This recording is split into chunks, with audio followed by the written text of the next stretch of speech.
el comportamiento humano y creo que es una muy buena herramienta. Pero adicional a eso soy papá, ¿no? Soy papá, soy esposo, soy amigo, soy tío. eh, y creo que este espacio es más como para compartirles un poco lo que la ciencia ha encontrado en términos de la ciencia del comportamiento humano y cómo nos recae a nosotros como papás algunas responsabilidades importantes a tener en cuenta que muchas veces vamos andando sin saberlas. Entonces, les cuento algo de mi vida laboral. Yo hago intervención clínica, también tengo la oportunidad de trabajar en el Colegio Abraham Lincoln. Yo soy el psicólogo de los grandes, digamos, allá en el Abraham. Y ese tema de trabajar en el Abraham Lincoln tiene que ver más con un proyecto de prevención que tengo. Yo me había independizado y regresé al Abraham porque en algún momento me di cuenta que no había forma de atender a tanta demanda clínica que hay actualmente en el país. Y en esa inquietud llegó esa parte de volver a pensar en trabajar en prevención. Por eso estos espacios de hablar con los papás me encanta, porque acá les tengo que decir algo muy importante.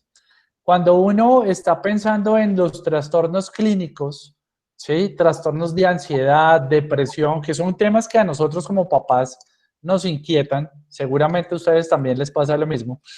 Eh, Hay algo en común en las formulaciones clínicas. Eso que está en común en las formulaciones clínicas es que algo que se denomina hipótesis de adquisición del trastorno casi siempre recae en algún tema relacionado con los papás, ¿sí? Y como siempre recae en un tema relacionado con los papás, pues es ahí donde nosotros como papás, si nos entrenamos, vamos a tener la posibilidad de construir grandes eh, factores de protección en nuestra casa. Entonces, cuando me invitan a hablar en el momento de confinamiento, yo digo, es súper importante entender que estamos nosotros como papás frente a una gran oportunidad, ¿sí? Claro, yo entiendo la situación, ¿no? Entiendo la situación complicada, pero estamos frente a una gran oportunidad que si aprovechamos de buena manera, vamos a tener ese tiempo maravilloso para poder, digamos, que vacunar a nuestros hijos frente al desarrollo de trastornos emocionales y afectivos. Me gusta verlo así. Y la invitación para los papás es, veámoslo así. Entonces, en ese, ¿quién soy yo? Pues soy un psicólogo muy interesado en educar papás, ¿sí? En que nos eduquemos como papás. ¿Por qué? Por lo que les estaba diciendo. Nosotros tenemos la posibilidad de generar factores de protección en nuestros hijos para el desarrollo de trastornos emocionales y afectivos. Pero está el otro lado también. Nosotros tenemos también la posibilidad de generar factores de vulnerabilidad para que nuestros hijos se enfermen.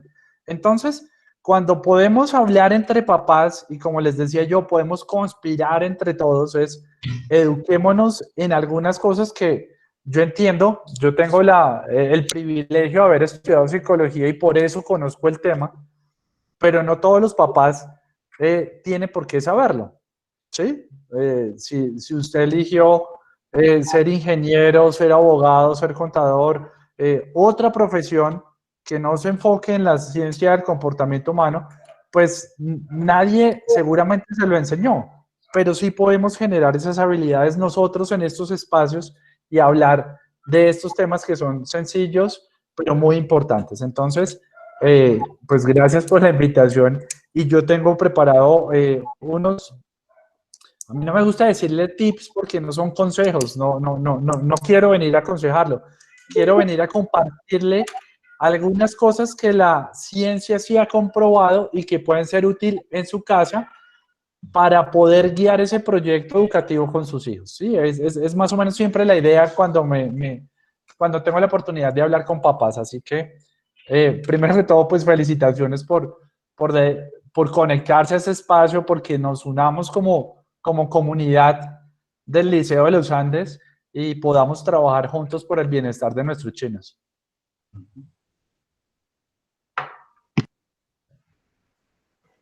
Muchas gracias, Edgar. Muchas gracias, Mister. Yo les voy a contar a todos los que nos están acompañando cómo tenemos organizada la dinámica. Me están diciendo pues igual que hay unos tips importantes. Me gustaría de pronto empezar formulando o compartiendo con ustedes algunas inquietudes, algunos planteamientos que surgen pues para este conversatorio, para este panel.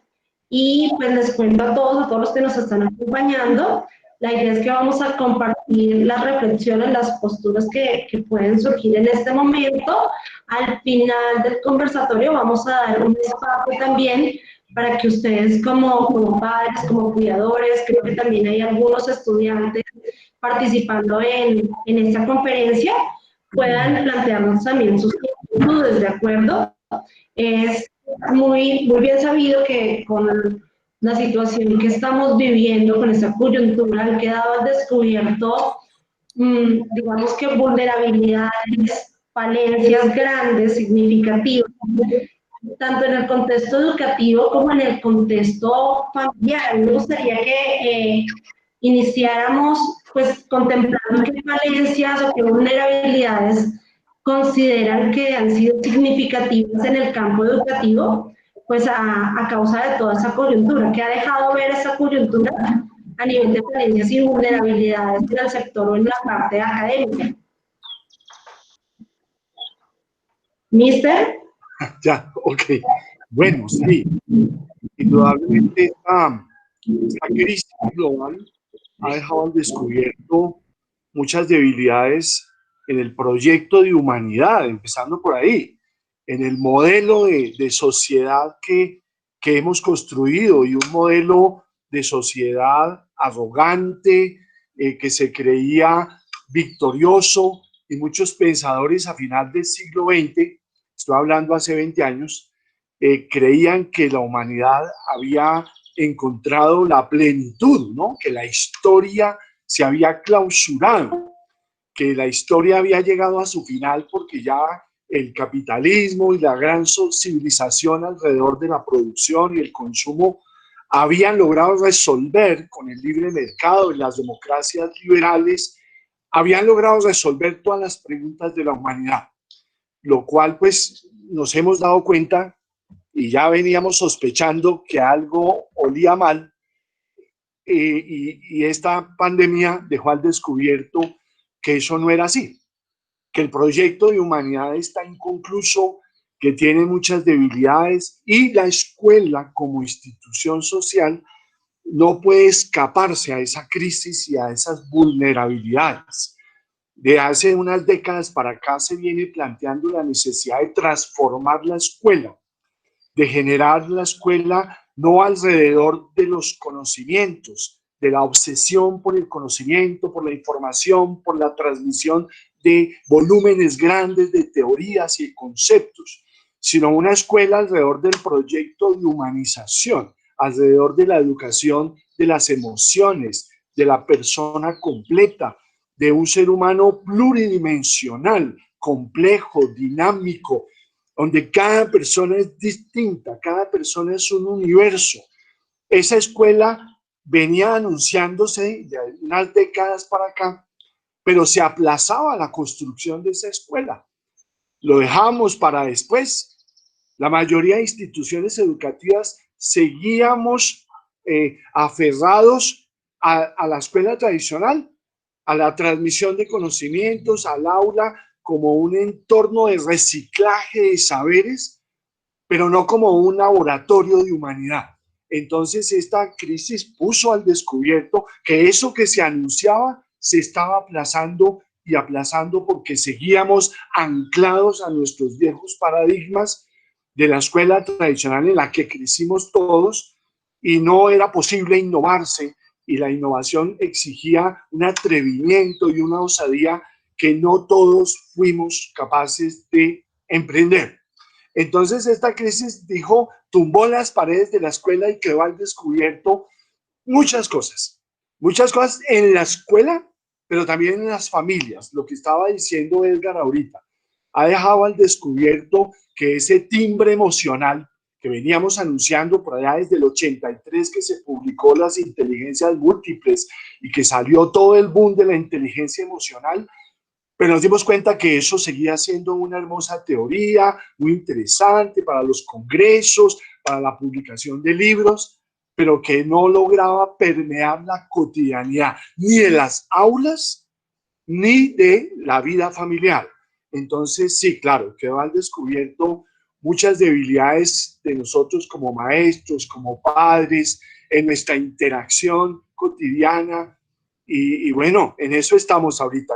Como decía Edgar ahorita, puede ser una oportunidad si somos capaces de leer a través de esos signos confusos y ambiguos, donde hay oportunidades para cambiar, para transformarnos, para transformar la educación, para transformar la vida de las familias, para transformarnos cada uno en nuestro proyecto de humanidad.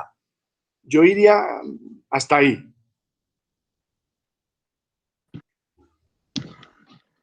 Y yo definitivamente totalmente de acuerdo, ¿no? Es decir,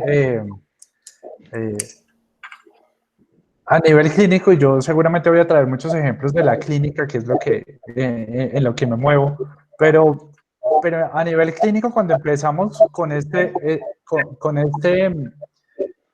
con este tema de conocer más el malestar de los demás, ¿no? Que nos lo permiten los medios de comunicación. Hoy nos enteramos cómo los índices de suicidio empiezan a subir y nos enteramos gracias a que se comunica uno y entonces uno empieza a escuchar ese incremento en enfermedades emocionales, en enfermedades afectivas y cuando nos damos cuenta es en qué momento la academia o la escuela nos llevó a olvidarnos de la parte humana del desarrollo de estas habilidades que como dice Mr. Carlos, nos sorprende, ¿no?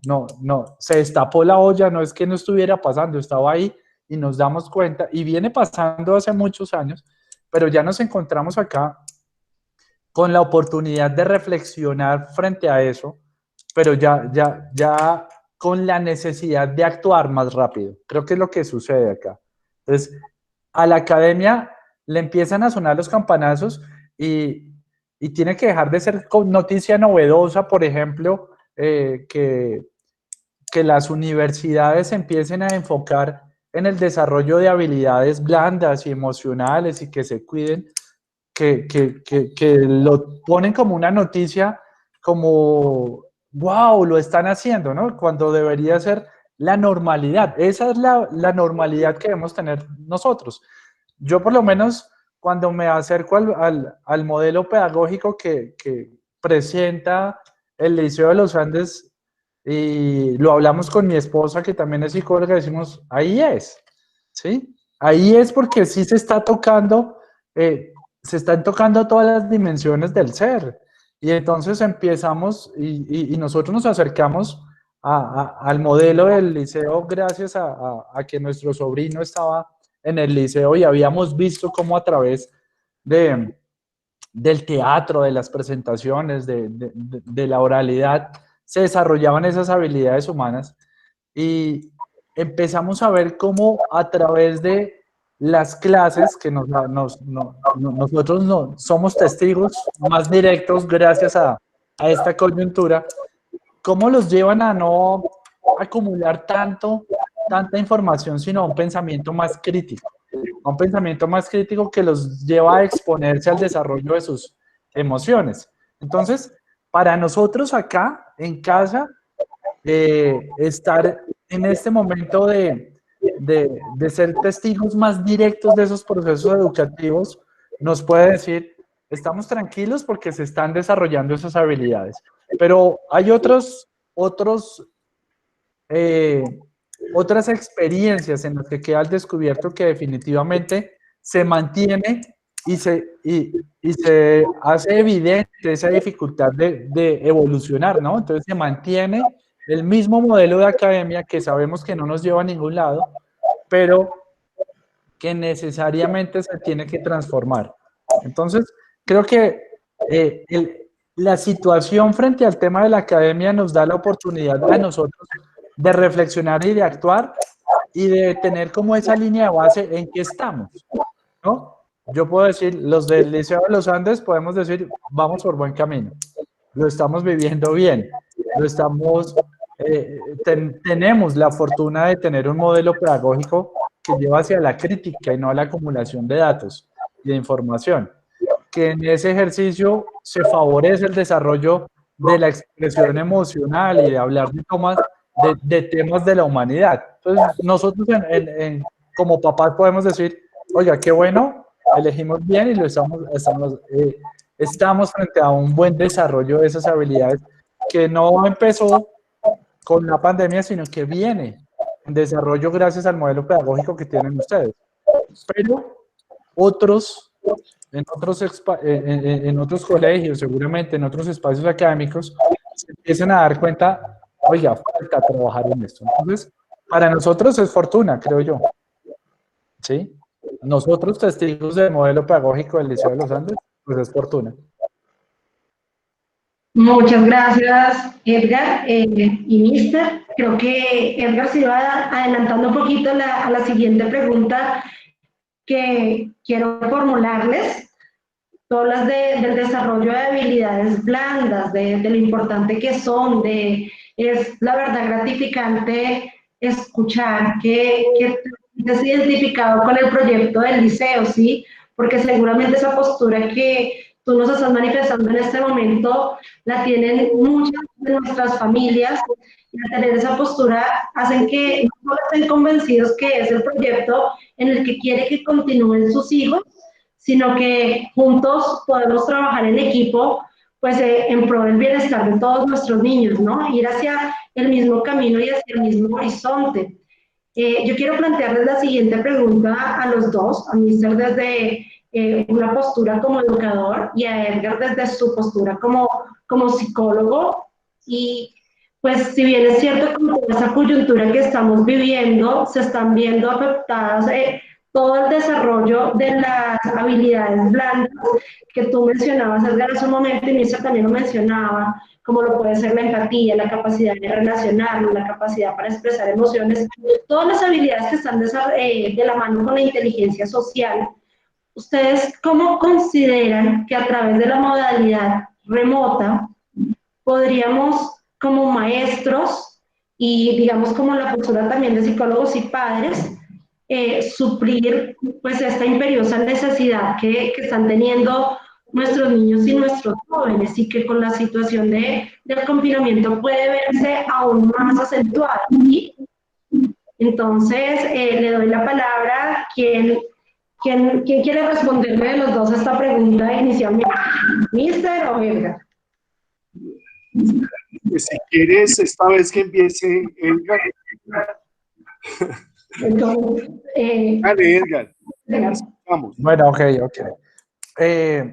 Bueno, el tema de la empatía, el tema de ese desarrollo de habilidades blandas, creo que me hace pensar mucho en una frase que escuché en estos días y decía, por acá la apunté, se las voy a compartir, decía, la escuela volverá a ser el segundo hogar cuando la casa vuelva a ser la primera escuela, ¿sí? Y me encantó y estoy totalmente convencido de eso. Entonces, acá viene ya un poco más ese peso sobre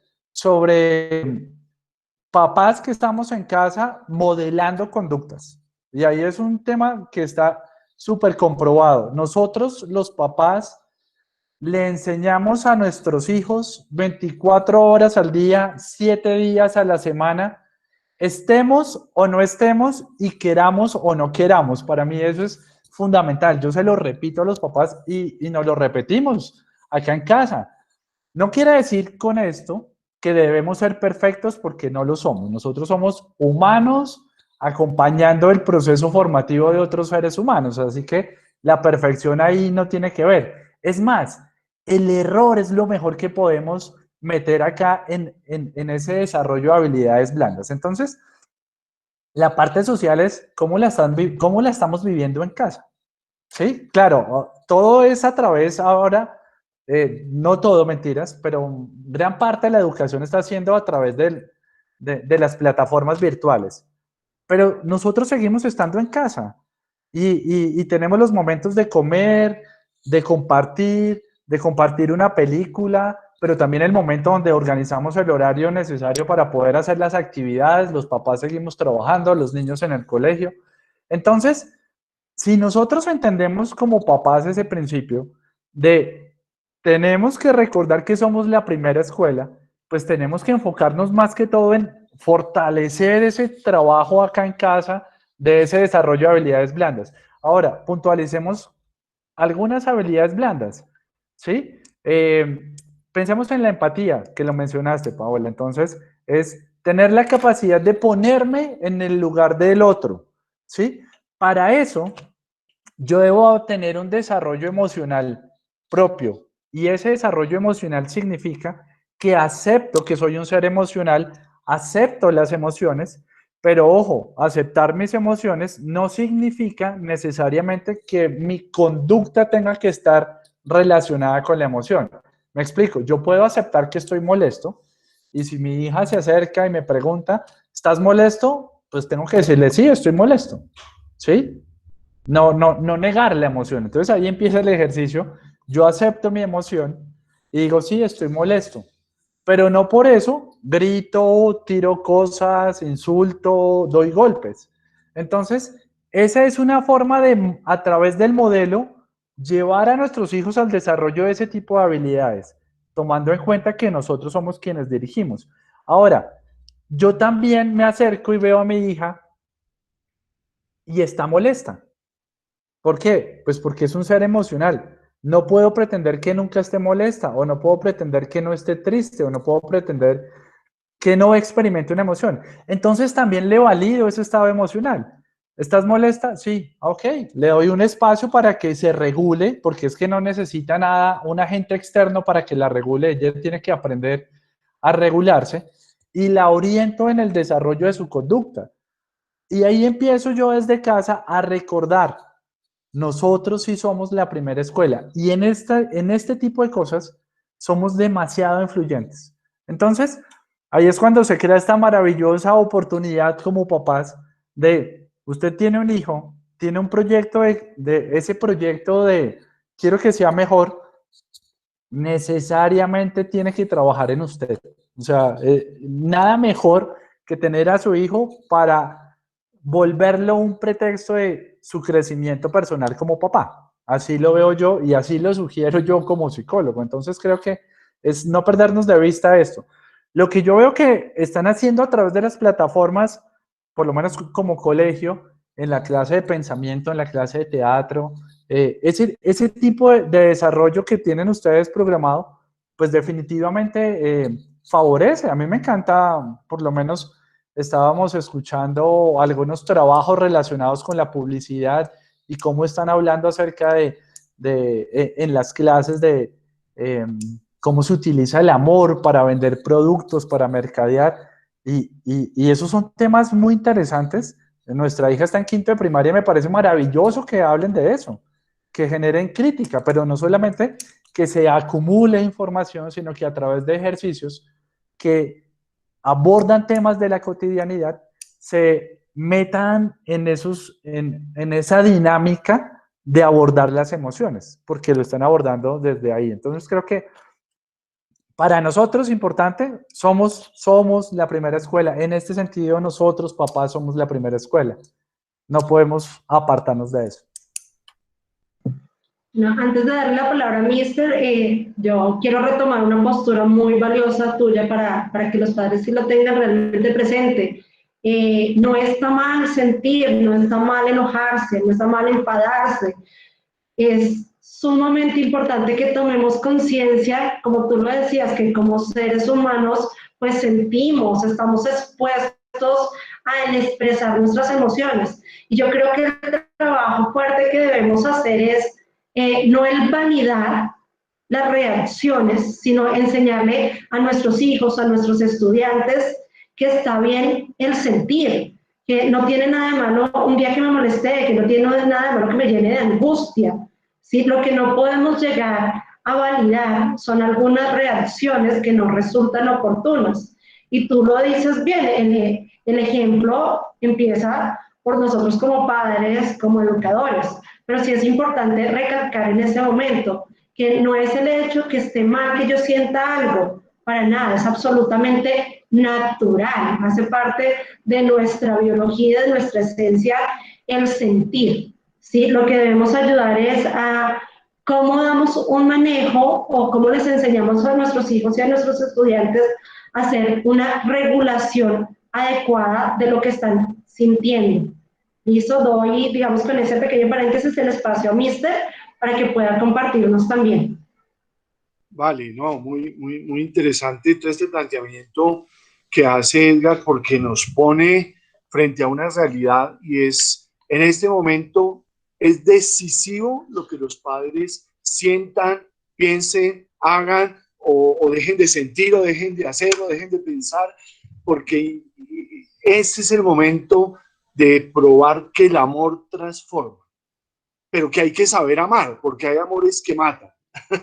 Hay amores que matan. Entonces, bueno, primero, yo creo que las competencias blandas dependen de la interacción.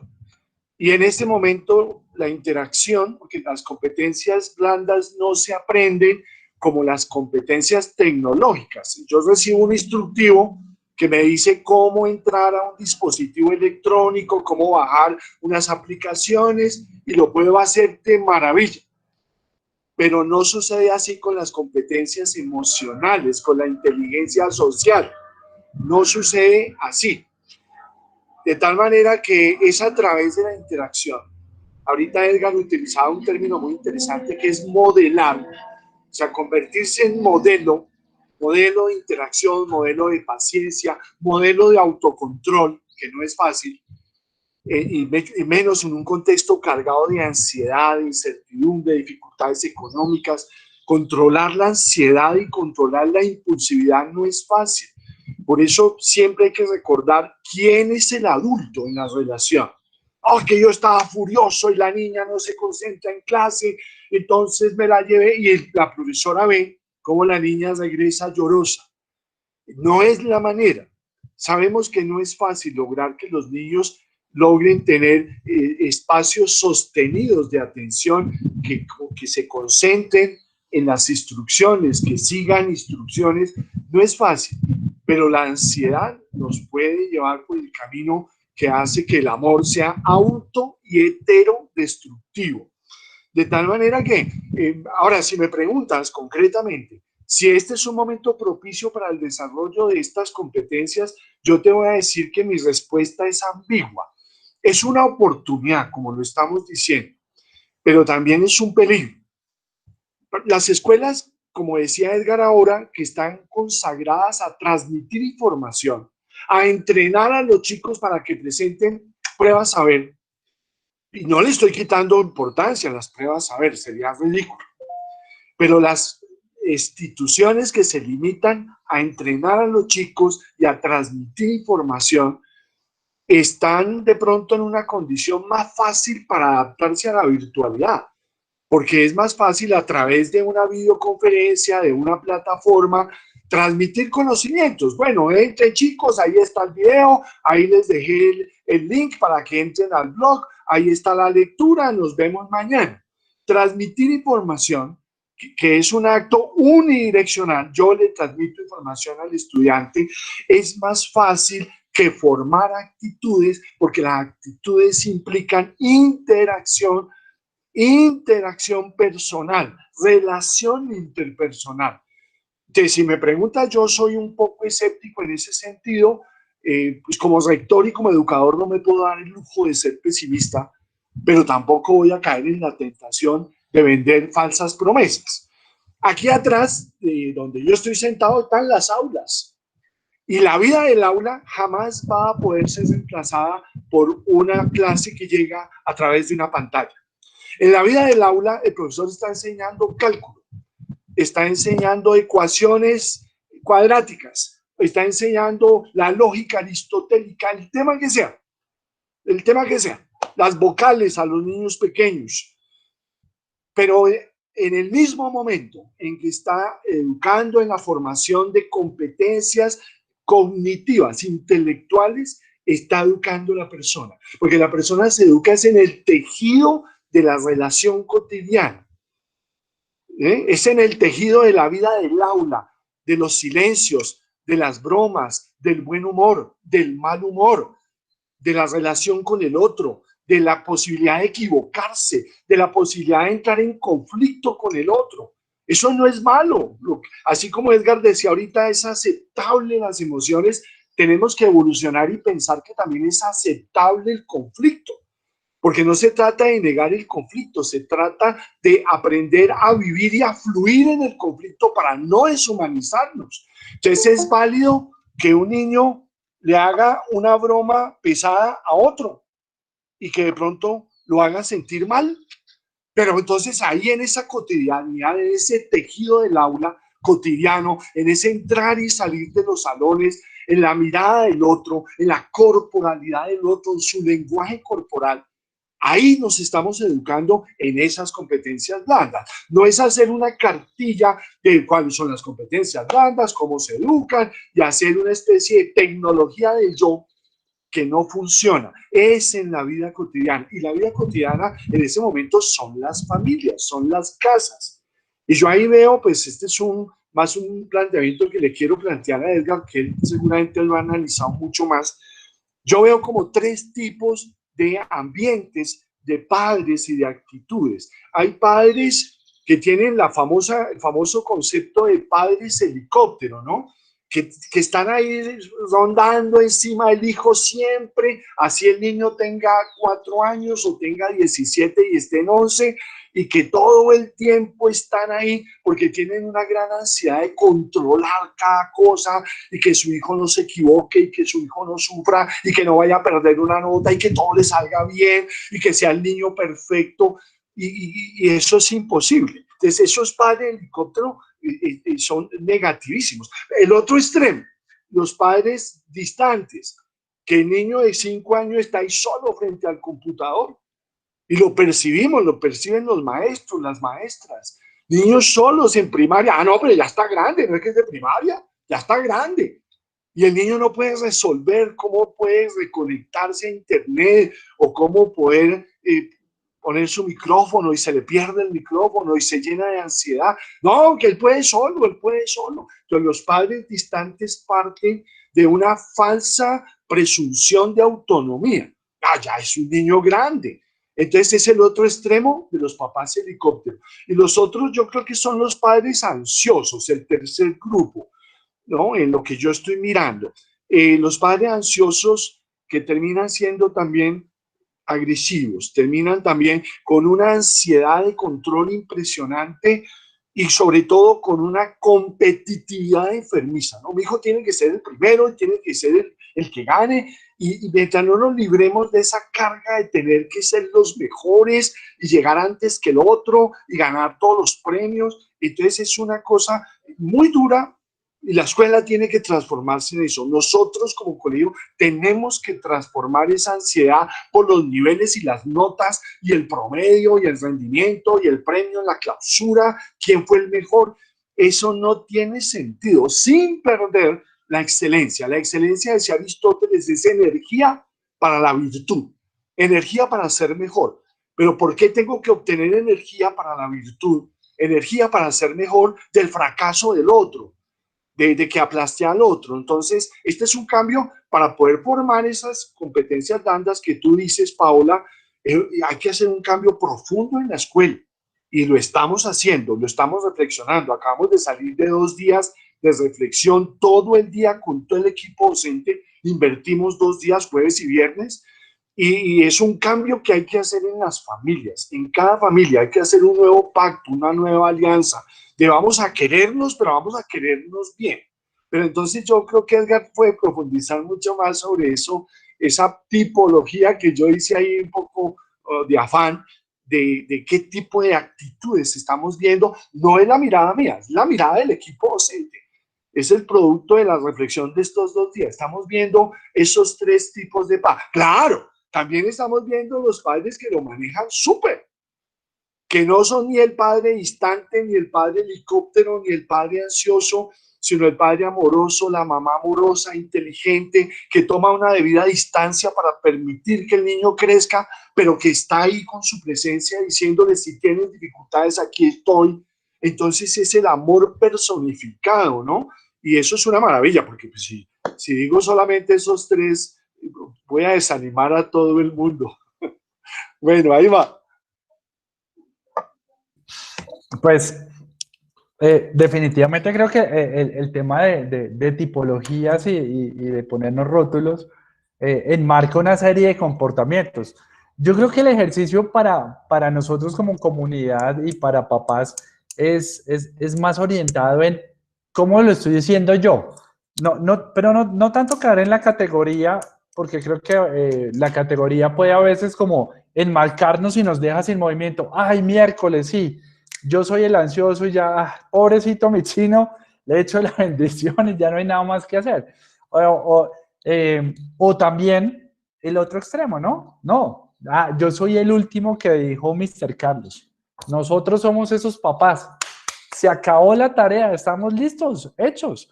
Y entonces nos relajamos. Y yo creo que el ejercicio es, gracias a la tipología, yo encuentro como una unidad de medida, digamos, lo que es bien importante. Y una unidad de medida que debo llevar a esa revisión que hago de mi comportamiento como papá. Y Mr. Carlos mencionó unos muy importantes, y es, ¿cómo transmito yo mi emoción cuando acompaño?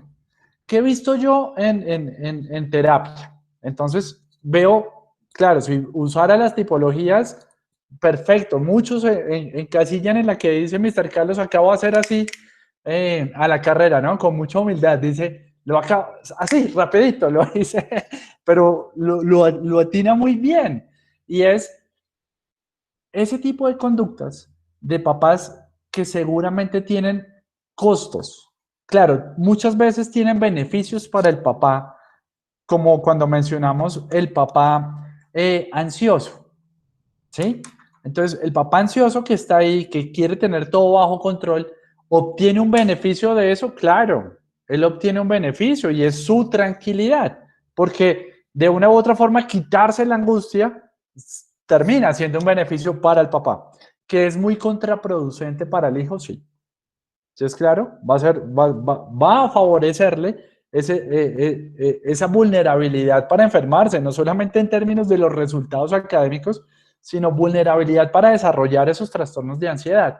Entonces, este ejercicio que propone Mr. Carlos, yo creo que si lo llevamos bien, nosotros acá, papás, si nos paramos y decimos, bueno, así como los profesores se dan 2 días enteros para analizar la pedagogía, para analizar todo lo que hay que hacer en esta situación, hay que sentarse el equipo de papás, ¿sí?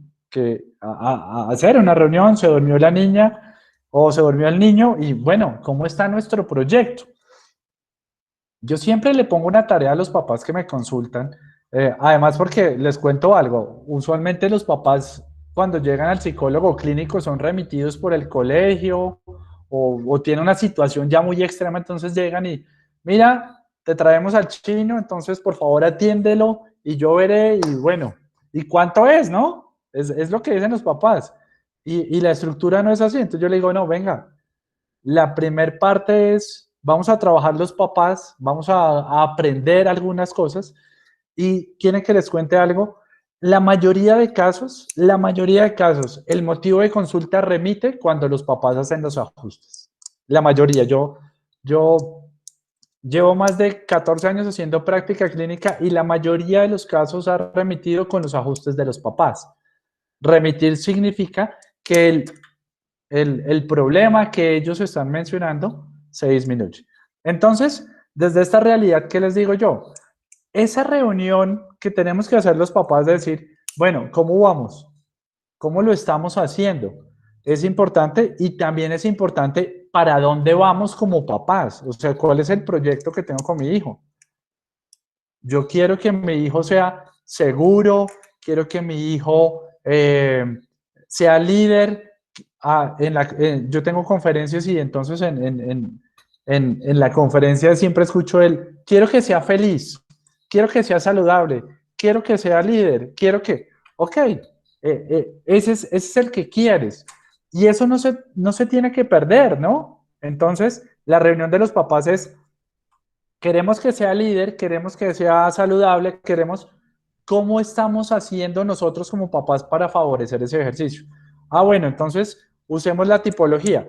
No, yo quiero que mi hijo sea líder, pero yo estoy todo el tiempo ahí para helicóptero rondándolo. ¿Lo estoy logrando a través de esa metodología? No, tal vez no sea la forma. Bueno, papá, entonces tranquilo. La ventaja es que todos los días podemos hacerlo un poquito mejor en todas las áreas. Y me he equivocado, sí, me equivoqué como papá.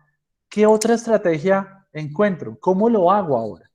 Si no se le ocurre, si no lo sabe, se vale buscar ayuda, se vale pedir orientación, se vale decirle, bueno, Mr. Carlos, yo lo escuché usted, nos dimos cuenta que nos está costando. ¿Qué nos sugiere que hagamos?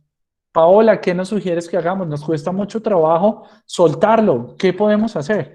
Entonces, entender que como papás podemos mejorar e impactar directamente en el bienestar de nuestros hijos es fundamental. No, que yo soy el padre distante. Y mi argumento era que trabajaba o que estoy lleno de trabajo. Pues tengo que decirle algo, papá. El tema no es que tenga mucho trabajo, el tema es que no ha generado la habilidad de administrar el tiempo, ¿sí? Y es real. Si usted logra administrar el tiempo, maneja una agenda y dentro de su agenda pone como cita importante un encuentro con su hijo o con su hija, pues ahí ya empieza a dejar de ser distante y en el encuentro, que no sea un encuentro donde necesariamente eligen la actividad de ver una película porque pues no hay tanta cercanía. Elija un encuentro donde en la comida se aseguran de que no se utilizan aparatos electrónicos y entonces ahí, si no utiliza aparato electrónico y tiene que hablar, pues una buena pregunta es, ¿cómo estuvo su día? ¿Sí? Y si él no responde, pues arranque usted contando qué almorzó, cómo le fue en el trabajo. Ah, ahora, pues estamos todo el tiempo acá, pero podemos estar todo el tiempo acá y no vernos y no compartir. Entonces ahí podríamos decir, en la comida nos sentamos y compartimos y hablamos las tres comidas. Sí, es un tema de no quedarme en el soy distante, sino busco la estrategia. Ahora, esa estrategia es particular para cada papá, para cada familia, para cada realidad. Por eso hay que revisar. Yo tengo como referente la tipología, pero ¿qué estoy haciendo yo como papá? Y eso me ayuda. Ah, yo soy un padre ansioso. Miren, no hay nuevamente, desde el amor. El amor por los hijos puede ser el mejor pretexto para curarse, ¿sí? Para entender, para preocuparse, para mejorar. Eh, yo no sé, pero en mi caso particular, nosotros en algún momento dijimos, tenemos que cambiar de hábitos alimenticios. ¿Por qué? Y no era por las veces que habíamos ido al médico nosotros como pareja o que nos habían dicho que estábamos mal, sino porque empezamos a decir, tenemos que darle buen ejemplo a esta China en lo que comemos. Entonces tenemos que tratar de mejorar. Ese tipo de cosas son sencillas, ¿sí? Pero es la invitación a mejorar desde ese amor que convierte el amor en algo favorable. Porque también está el caso, como dice don Mr. Carlos, y está ese amor que en medio de una mala expresión termina siendo perjudicial, termina perjudicando a nuestros hijos en el desarrollo de habilidades y en el desarrollo, por supuesto, de su vida. Entonces, más cercanía, no quedarnos con el rótulo tipificado necesariamente, sino usamos esa tipificación como lineamientos de medición para ver qué papá estoy siendo yo en términos conductuales, entendiendo que yo puedo modificar y puedo mejorar y puedo hacerlo un poquito mejor cada día.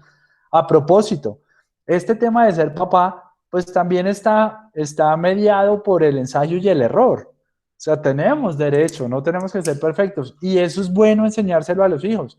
Así como es bueno decirle a tu hijo, oye, lo siento, me equivoqué, creo que es mejor que reconstruyamos la dinámica y hagamos no sé, ahora entrando a vacaciones, vamos a hacer unos ajustes y retomamos ese horario de manera diferente, porque podemos ir mejorando. Entonces, también legitimizamos el error como parte de los procesos de aprendizaje que me parece fundamental.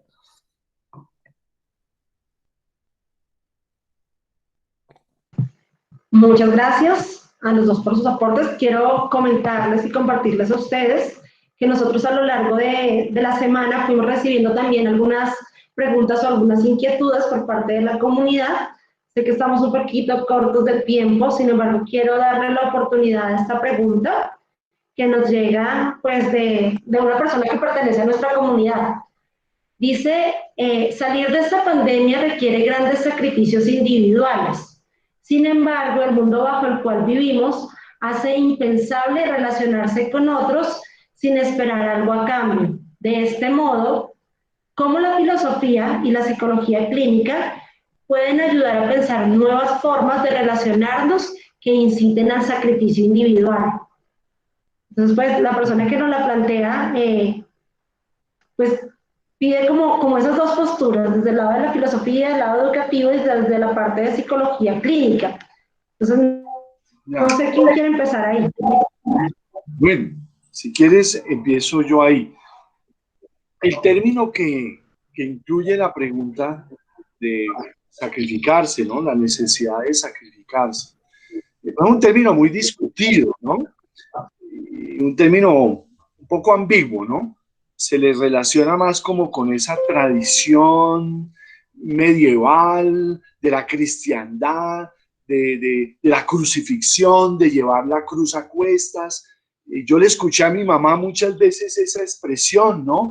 Yo no sé qué estaré pagando en esta vida y esta cruz que tengo que llevar. Pues, mi pobre vieja tenía una gran situación de pobreza, de salud, 7 hijos, murió de 52 años, con eso les digo todo. Entonces vivía permanentemente con esa palabra de sacrificio, ¿no?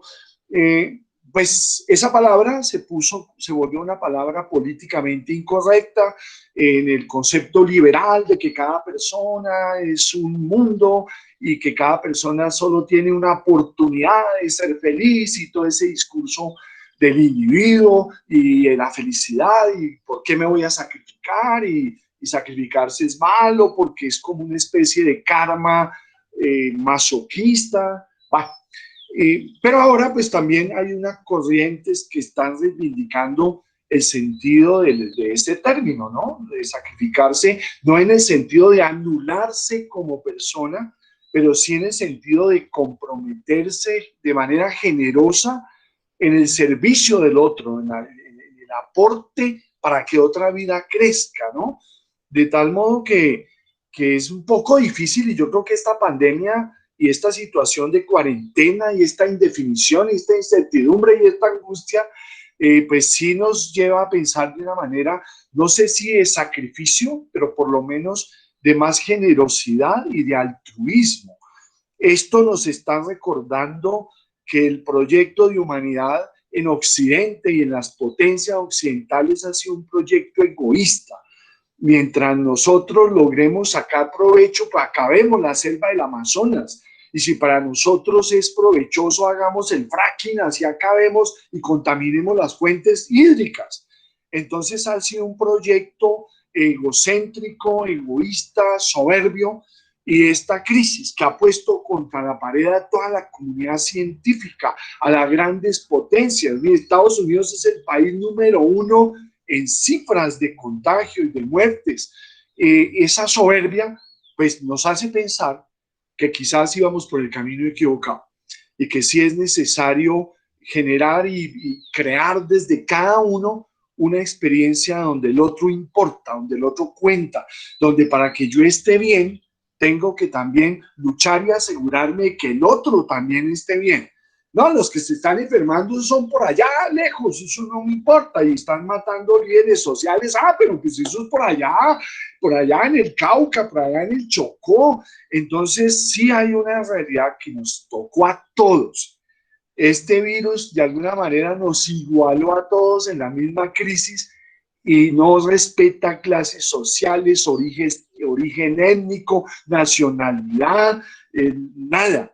Y nos pone a pensar que para poder sobrevivir a esta crisis que pone en jaque la vida humana en el planeta, tenemos que pensar en el otro. Pensar en el otro se puede interpretar como aprender a sacrificarnos, pero yo lo pensaría más bien como aprender a ser solidarios, a tener empatía con el sufrimiento del otro, y todo eso se debe educar, y el primer educador de eso es el papá y la mamá. El papá y la mamá con actos, no con el discurso, no con el discurso moralizante. Tenemos que pensar en los demás porque tenemos que ser buenos cristianos. No es decirlo, es hacerlo, pensar en el otro. Entonces es un momento muy difícil para muchas familias, y hay familias que se han levantado y han dicho, no quiero que suene a propaganda institucional, pero es una propaganda institucional. Yo voy a pagar el servicio aunque no lo esté tomando, lo hicieron los primeros meses, y eso permitió crear un pequeño fondo que ha permitido ayudarle a algunas familias que no podían seguir en el colegio por la situación económica. Eso es, entre comillas, sacrificio. Me privo de algo para que el otro tenga. De pronto me privo de algo que a lo mejor me sobra, para que el otro tenga algo que necesita, como por ejemplo la educación de sus hijos. Entonces, no, es un momento muy propicio para desarrollar esa sensibilidad y ese proyecto altruista, que si no lo desarrollamos, vamos a desaparecer como especie. Este es un campanazo. Esta no es la primera crisis global por pandemia. Ha habido muchas en la historia, el siglo XIV, la peste negra, el siglo pasado, la gripe española, el H1N1 en el 2009, y bueno, sarampión que volvió por los movimientos antivacunas, el sarampión regresó a Estados Unidos y al mundo. Entonces, no es la primera ni va a ser la última, pero sí es un campanazo que suena de, oiga, cambien, dejen de ser egoístas. Entonces, yo interpreto por ese lado, no sé. No, doy el espacio para que yo estoy de acuerdo con Mr. Carlos, y me encantó ese análisis de transformar la palabra de sacrificio y quitarle esa connotación de dolor y de peso, y más volverle un objetivo familiar de comprometerse en el servicio. Me encantó, yo lo apunté acá porque creo que desde la psicología el ejercicio sí tiene que ser, define a dónde quieres llegar, o sea, define para dónde vas en ese modelo.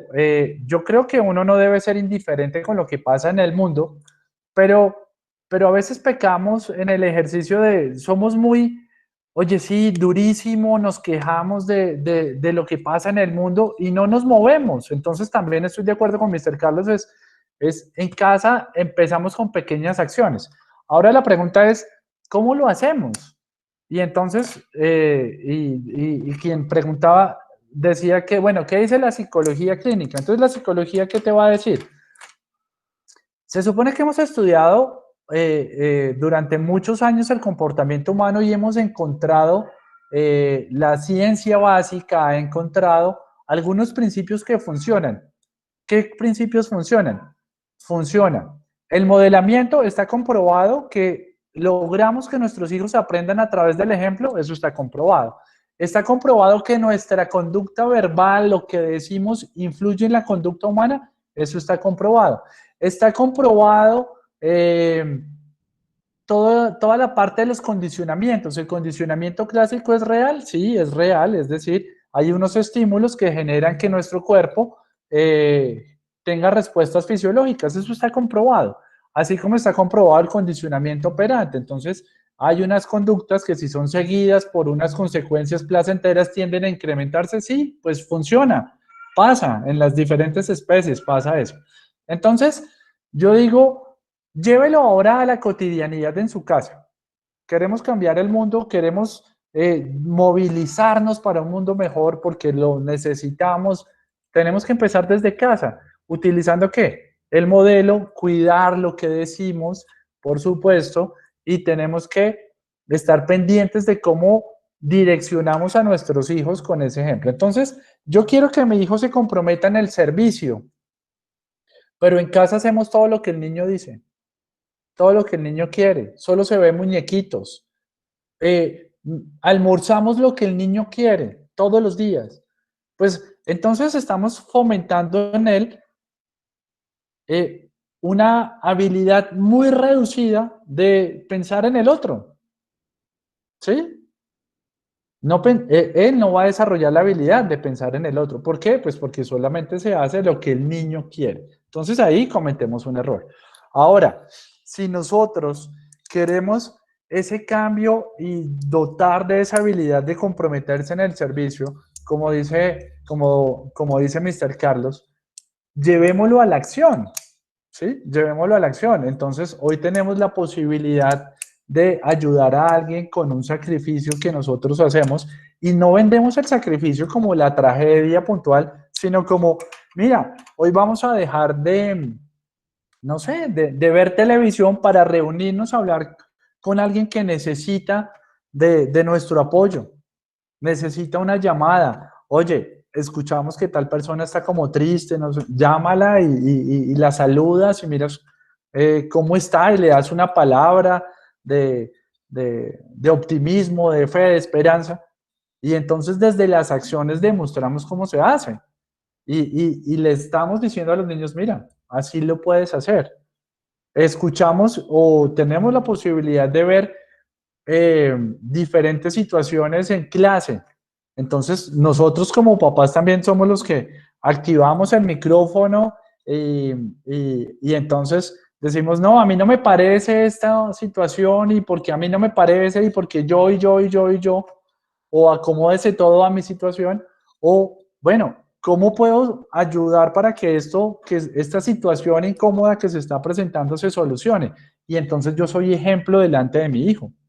¿Sí es claro? Ahora tenemos que cuidar eso también, porque en las clases muchas veces podemos vernos con la tentación de, así el micrófono esté apagado, pero de generar la queja, de generar el rumor, de hablar mal de alguien delante de nuestros hijos. Y todo eso va a influir en la conducta de ellos. Entonces, ¿qué dice? Si yo estoy acá, y voy a poner un ejemplo, no porque pase, pero ejemplo, de pronto en otros colegios pasa, no sé. Pero usted ve algo, un error del profesor y entonces empieza a criticar al profesor implacablemente, una crítica fuerte. Ni siquiera se la dice a él, sino empieza, uy, ¿cómo se le ocurre decir eso? ¿Cómo hace esa clase? Entonces, ahí, ¿dónde está ese servicio al otro, por ejemplo? ¿Dónde está mi capacidad de pensar en el otro, de cuidar al otro, de cuidarle la imagen? ¿Sí? Yo puedo pensarlo, claro, es inevitable que usted como adulto lo piense, pero ¿cómo va a obrar pensando en ese cambio del mundo que quiere delante de su hijo? Esas son pequeñas cosas que diría la psicología. Usted asegúrese de tener un buen modelo, de cuidar lo que dice y de cuidar lo que fomenta en su hijo, en el comportamiento que fomenta. Si usted le aplaude a su hijo, a veces no le puede aplaudir con la indiferencia, que sea grosero con un profesor, que responda feo a un compañero, y usted se lo está aplaudiendo, pues está de una u otra forma favoreciendo que no esté orientando su conducta al servicio del otro. Esos son los pequeños detalles que podemos tener en cuenta acá en el día a día. Por eso les decía yo, la psicología se vive en el día a día, se vive en casa y nos da la posibilidad real de cambiar el mundo en este momento en el que estamos en casa y nosotros somos la primera escuela. Entonces, no olvide esas tres cosas. Somos modelo.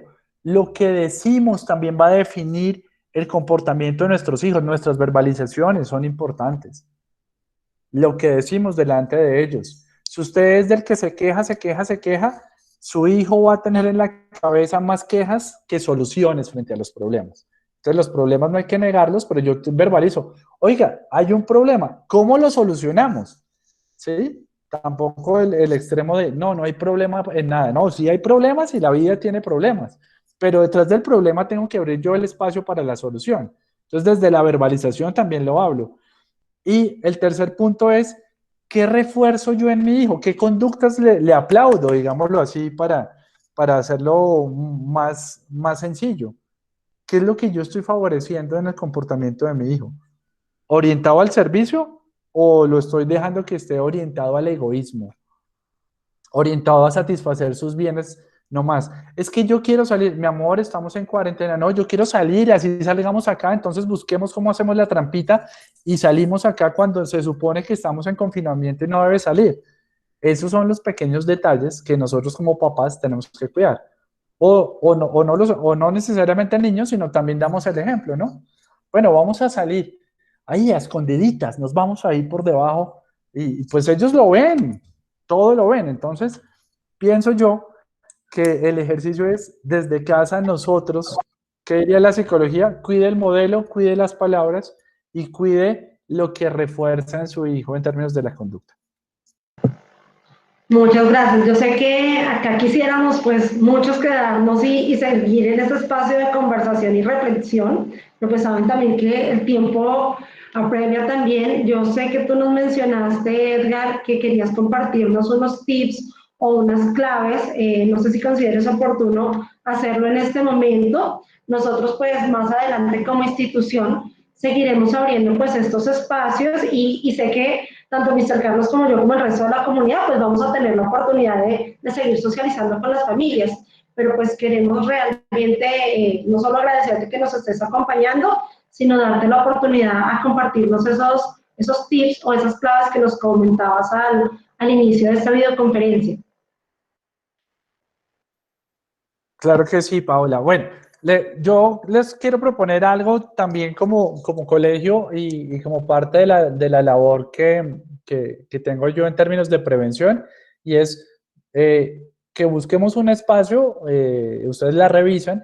Yo tengo una conferencia que se llama Pautas de Crianza, Cimientos de Prevención, y va orientado a toda la parte de entrenamiento como papás para que tengan en cuenta estos tres conceptos que hablamos, que es la conducta verbal, el modelo y toda la parte del aprendizaje, volcado a generar una comunidad de protección en el desarrollo de trastornos emocionales, ¿sí? Entonces, después lo charlamos, ahí les hago la invitación, con mucho gusto la compartimos con los papás. Pero para pasar a esas tres cosas, que como te digo yo, Paola, es más una tareita que termina siendo muy funcional en la casa, es organicemos horarios. Sí, esa es mi invitación. Organicemos los tiempos y dentro de esos tiempos pongamos citas familiares para compartir el hablar. Eso, ahí empieza uno a generar esa línea de base de poder observar y poder acercarme a mi hijo. Déjelos hablar, ¿sí? Genere un espacio que sea especial para compartir, escuchar. Si ya lo tiene, buenísimo. Si no lo tiene, pues hágalo. Lo otro es, definitivamente, yo creo que como papás, como equipo de papás, no estoy hablando de esposos, y eso es importante, como equipo de papás, es muy bueno centrarse a escribir ese proyecto que queremos con nuestros hijos. Es decir, ¿qué queremos de nuestros hijos de verdad? ¿A dónde los queremos llevar? ¿Cómo nos soñamos a nuestros hijos?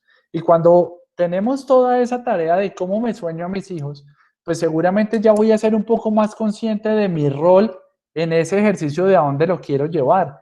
Y ahí van a surgir una serie de interrogantes que nos ayudan mucho también a buscar las respuestas.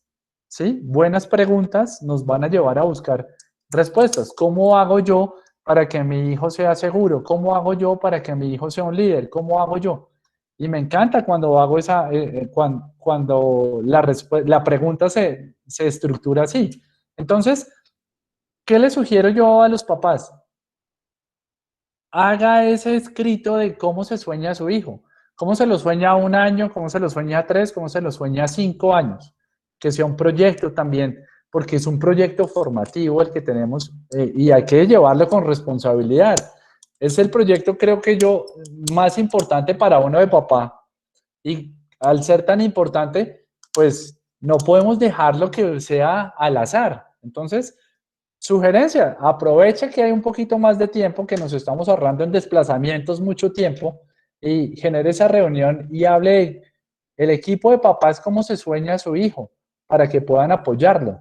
Si está pequeño, pues cómo se lo sueñan, y ustedes empiezan a hacer esas negociaciones y empiezan a hacer esos acuerdos y se van a llenar de estructuras que respalden esos sueños.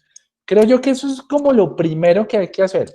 Ya los otros, más que tips, creo que tenemos que ser conscientes como papás que debemos prepararnos. Uno podría decir, pero mi papá nunca tomó un curso, ni siquiera iba a las escuelas de padres, ¿sí? Y mi papá, y mire, eso lo he escuchado yo, ¿no? Y mire, yo soy un gran hombre, o soy una gran mujer, entonces no necesito eso. Seguramente nuestros papás aprendieron al ensayo y al error como lo hacemos todos, porque equivocarse hace parte del proceso de aprendizaje. Pero yo soy un convencido que es mucho mejor que esos errores estén dentro de un marco del conocimiento, y si ya se ha estudiado tanto, pues no se dé el permiso de equivocarse al azar, que las equivocaciones sean persiguiendo un plan. Yo persigo el plan de que mi hija sea hábil a nivel emocional, por eso veo el proyecto educativo del colegio y digo, ese es el que yo quiero, escogí un buen socio. El colegio es un buen socio para mí porque va en coherencia a lo que yo quiero. Y después salen otras propuestas, ¿no? Acá el colegio de al lado le ofrece 15 idiomas más. Y entonces usted dice, ay, Dios mío. No, porque su proyecto está claro, el que tiene con su esposa, y entonces usted sabe qué quiere y no se deja llevar por el tema del marketing y del mercadeo de manera tan fuerte, sino sigue asociado con el que le ayuda hacer realidad ese proyecto. Yo creo que nosotros como papás necesitamos tener un proyecto relacionado con la crianza de nuestros hijos. Y hay una manera sencilla y es cómo te lo sueñas. Entonces, esa es mi sugerencia. Ojo, no es un tip, es una sugerencia muy clínica. Y la idea es, cuando lo consideren y tengamos el espacio, hacemos esa escuela de padres, ya está montada, y no sé, duran como una horita y media, pero yo creo que es una muy buena inversión porque es un entrenamiento, no es necesariamente una, eh, un tema de solamente tips, sino que se entrene y que se quede con los papás. Muchas gracias por acompañarnos. Cuando Mister, la familia Mister también quiere aportarnos ahí, cuéntanos.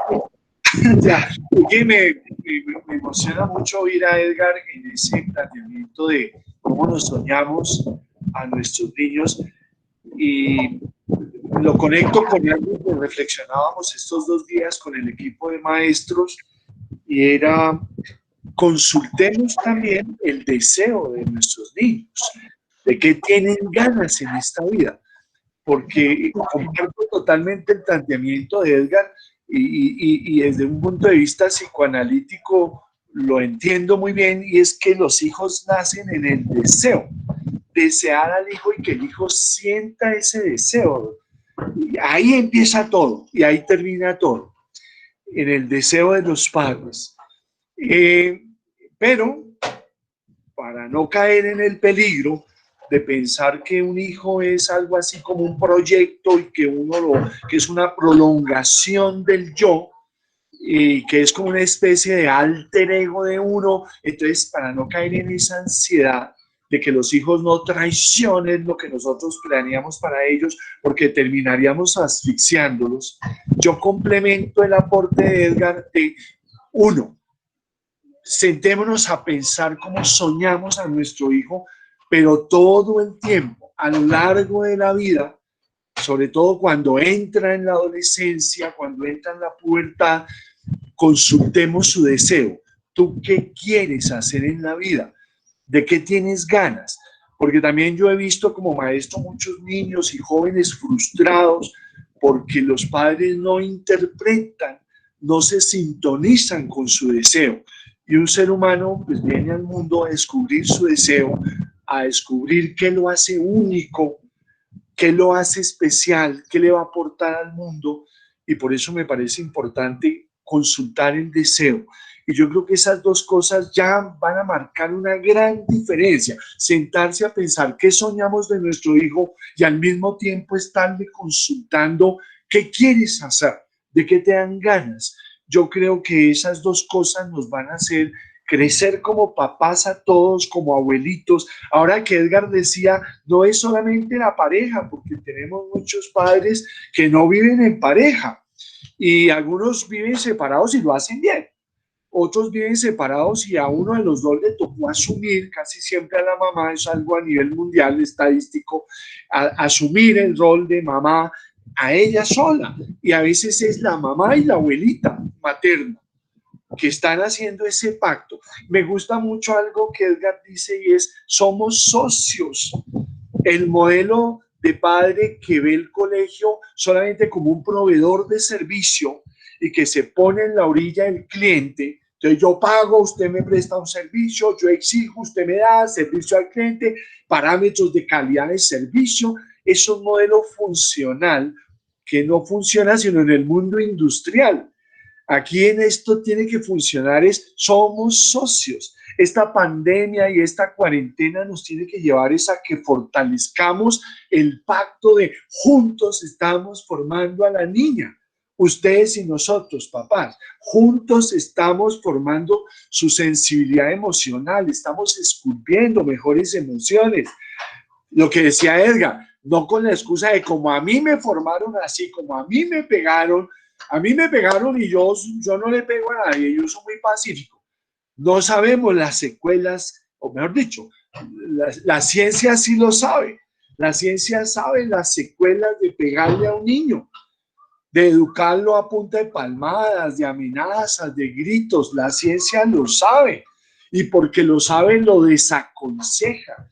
Entonces, en este pacto de unirnos para formar mejores seres humanos, no cabe la excusa de a mí me formaron así, porque pues el profesor diría lo mismo. Yo vengo de una escuela tradicional y a mí me educaron así y soy magíster, a mí me educaron así.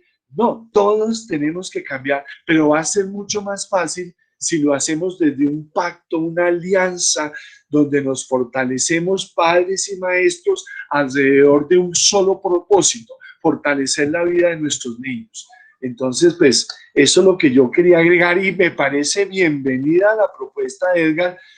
No sé si lo haría mejor hacerlo por ciclos, pensando en las distintas edades y que pueda ser un poco más participativo el espacio, pero hay que hacerlo. Entonces ahí, bienvenida a la propuesta y lo vamos a organizar. Vale, muchas gracias. Claro que sí, con gusto.